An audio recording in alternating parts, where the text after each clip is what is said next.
In the year 1818, James Monroe was president of the United States. Illinois was admitted as the 21st U.S. state. The first edition of the Farmer's Almanac was published, and Harmony United Methodist Church in Millsboro was organized as a congregation by members of the Methodist Episcopal Church. Today, 200 years later, Harmony United Methodist Church continues to exist as a diverse and vibrant part of the Millsboro community. I'd like to introduce to you Mr. Robert Drain, Sr. He is the church historian. This is Miss Wilhelmina Stevenson, who is the co-chair of the 200th Anniversary Committee. Thank you so much for joining us. Yeah. Thank you for having us. Thank you for having us. So, in 1818, slavery still existed. Right. And yet Harmony was born. And that's a pretty important fact, isn't it?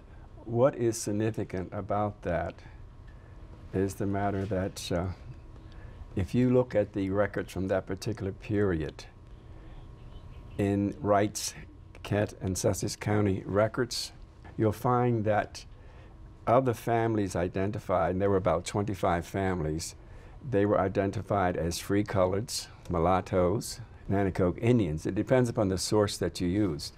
Now with Wright, they identified them as mulattoes. And the Sussex County mulatto community was the largest community in Maryland and Delaware and Virginia at that particular time. Some 25 families in the Sussex community, which is the Indian River 100, decided to start the Harmony Meeting House. And in 1818, November, there was an Eli Harmon who in his will stipulated that $10 of his estate be set aside to found a Harmony Meeting House, a building. And then with that in mind, they identified 5 trustees. These 5 men met and they decided to buy property for the church. And they purchased the property from a Eli Norwood.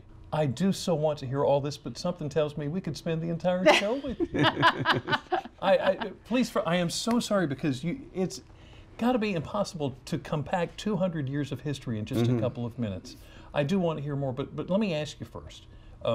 Harmony is the second oldest church you mentioned in Sussex County, is that right? It is the second oldest church, Methodist Episcopal Church in Sussex County, and it is the oldest African American church, although at that particular time, such was not the stipulation.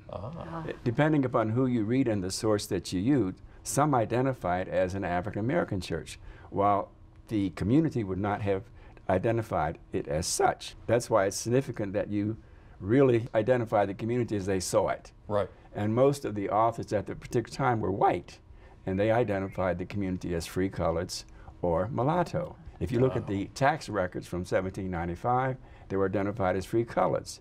If you look at the 1820 or the 1800 census, they were identified as mulattoes or free coloreds. There was no reference ever made to Nanticoke Indians. None of that came until the 1880s. Yeah. Wilhelmina, how do you plan to celebrate this milestone? Well, we have been celebrating all year. We had a women's prayer breakfast. We have had, the ushers had a special service. And on Sunday, this Sunday, we have a special service. We have our regular service at 11. And then at 3:30, we're going to have a special service commemorating our 200th year. And we have a special speaker coming on Sunday who grew up in the church. And his father, Reverend Hackett, is going to be the speaker.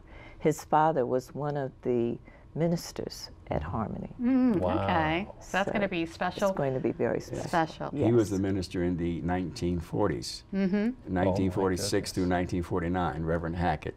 And the minister for Sunday service is his son, David, and his father was Thaddeus Hackett.